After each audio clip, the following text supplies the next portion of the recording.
So you're probably wondering about Mounjaro. Is it the next step for you? Your sister's been taking it and it's been working well. It's everywhere. I'm going to explain exactly how to achieve the same effect as Mounjaro without actually going on Mounjaro. And a couple of these might surprise you. I'm going to go through 4 things that you can implement today that will get you on your way to suppressing appetite and losing weight. Let's get stuck straight into it. So I have to begin by saying you need to understand what Mounjaro actually does. Basically all that's happening is it's pumping in a hormone that your body naturally already creates called GLP-1. So when you eat certain foods or you do certain things, your body naturally produces it anyway, but the jab, the external thing that people are pumping into their body, basically just amplifies that, and that's why appetite gets suppressed and people just don't eat enough, and that's how you lose weight. So essentially all that's happening is gut is slowing down, the digestion is slowing down, meaning that food takes a lot longer to break down and it slows down in the body, so you stay fuller for longer, so you don't feel like eating. So most people who get their appetite suppressed, they end up losing their weight because they're not eating enough throughout the day. That's literally all it is, and that's why we're seeing people look quite unwell and sunken, and they're aging faster because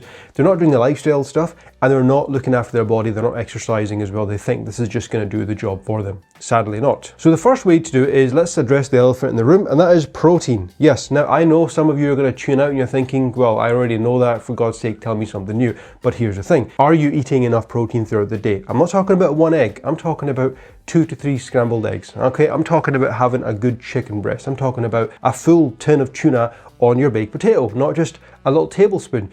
If you eat enough protein throughout the day, satiety is going to take care of itself. We know this. No one went to Nando's and had, overeaten the butterfly chicken. It's very hard to do. It's the mashed potatoes, it's the rice, it's the fries. That's what most people tend to overeat on. No one ever overeats in chicken. It's hard to do. Like your body temperature heats up because of that thermic effect. You feel quite full. And I challenge anyone to eat at least 3 doses of protein spread out throughout the day to try and eat more junk food. It's going to be physically hard to do. So next time you're eating, let's say roti salad or a chicken pilau, right, try to take more chicken from your plate. And I promise you, from the handy, pour more in, and I promise you're going to feel quite full. You're not going to want to eat any junk food. So the first thing is, satiety is the number 1 thing. Get more protein in your day. I promise you this is going to have a profound effect. The next one, fiber. Yeah, I know, again, please stick with me because this is going to make more sense. Fruits and vegetables are very important. I'm not talking about a cucumber, an onion and tomato salad like you do with your roti salad. That's the desi way. That's not enough fiber. You need to get leafy greens. You need to get some chia seeds, some flax seeds, some fruits with the skin on them, some raspberries. Get some oats in there, get some whole grains, whole wheat stuff. That's what you need. That is what's going to help you increase your fiber. Beans and chickpeas, etc. Phenomenal sources.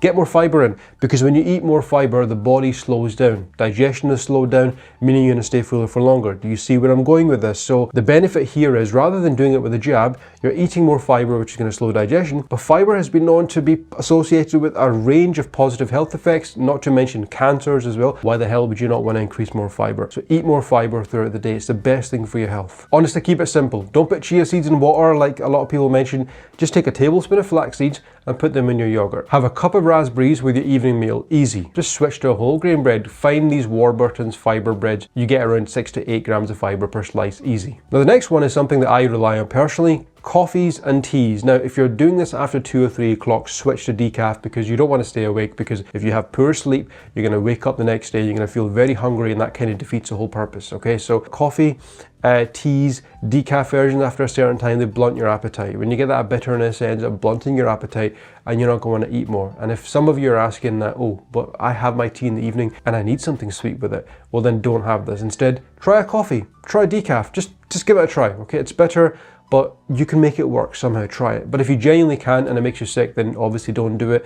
But this one, especially for those who drink coffee, have decaf in the afternoon. It's a phenomenal way to help blunt your appetite, and you'll notice that you're not going to want anything to eat afterwards as well. So this is one that I rely on a lot of our clients as well. In fact, on the screen just now, we've got Sarah. Sarah was a coffee drinker. She had a very bad habit of having like 3 or 4 coffees at work. So I got her having 2 coffees in the day, and in the evening time, I said to her, listen, have another coffee, but have a decaf, especially when you feel like you've got cravings coming along, and it's going to blunt the appetite and it's going to ensure that you don't end up succumbing to your junk food cravings. And it worked for her. So till this day, she still maintained it. And the last one is one that I, again, have used with clients. This one works very well, but if you've got gastrointestinal problems or gut-related issues or like acid reflux, don't do this one, okay? And I use this very religiously with people because it works so well.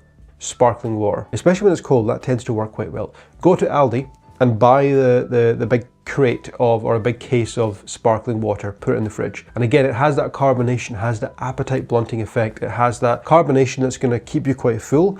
And a lot of people can't drink a lot of fizzy anyway in the one go. So you can have diet drinks if you want, but I wouldn't push this too much. Just have plain old sparkling water, put it in the fridge, and then have your evening meal. Okay, so if you're having some desi food or something that you really like, and you feel like you're going to go for seconds and thirds, and then there's some mitai that's been sent over because someone had a baby earlier on in the week and you're wondering, right, I really want that, have some sparkling water. Now, I'm not saying don't have junk food, enjoy it from time to time, but the carbonation is going to blunt the appetite and it's going to keep you feeling quite full, and it's going to ensure that you're not going to want to eat anything afterwards. I have found this works very well with busy mums who have been running around over the course of the whole day after everyone, looking after everyone, and then when they want to have their me time, that's when they tend to fall into bad habits. So I've told some of them, just have your main meal, have a little snack if you must, but have some carbonated water, have some sparkling water, and it's going to mean that you're going to feel quite full, and it works very well. So sparkling water is another way to have that appetite blunting effect. It's not going to have the digestion slowing effect, obviously, but again, what we're trying to do here is we're trying to mimic a similar effect by keeping us full. That's how we end up losing weight, because we end up cutting calories, whether people want to admit it or not. That's what matters. Now I've got a bonus one for you, which kind of ties in with what I've said. Bitter foods. So when you think bitter foods, you always think of like bindiyan. Like bindiyan is a classic one. I love bindiyan. I love bindi salan. I'm talking bitter foods in terms of like dark chocolate and cacao and coffee weed we already spoke about. Cacao is one of my favorites in dark chocolate because I find that in the morning, if I feel like something sweet, if I've had a very bad sleep, what I'll do is I'll have some Greek yogurt. I'll get some 100%, yep, you heard that right, 100% dark chocolate. I'll break it up and I'll sprinkle it over my Greek yogurt and I have a little bit of honey. And the bitterness really blunts the appetite and it makes me not want to crave anything sweet afterwards. It works very well. And again, one that I've utilized with our clients because they find it really helps. So you don't have to do 100% like I do. You can do 85%, 90% if you can handle it. And the bitterness is going to help you have that appetite blunting effect. I know a lot of people try like chewing gum and peppermint and stuff, and that works great as well.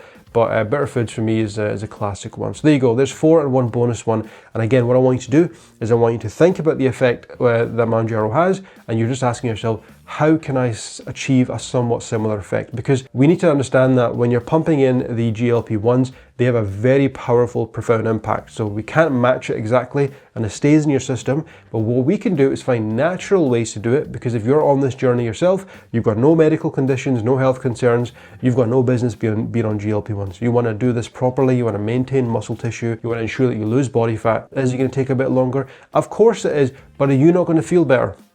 I'll leave you with that. Now, if you're probably watching this, you're wondering, right, okay, this is good. This is awesome. I'm going to implement this. But at the weekend, I get invited over at my in-laws, or I always like to go out with my friends to Nando's, or this, that, or the other. Well, don't worry. I've got a video which I've covered explaining how to manage your weekends and a free tool. Yes, completely free that you can check out. And I want you to watch this video, implement the tool, and it means that you take everything from this video, you take whatever you've learned from that video, and you'll be able to manage your weekends and still eat out and lose weight. So before you go, please click on that video. You'll see it on the screen, and I'll see you there.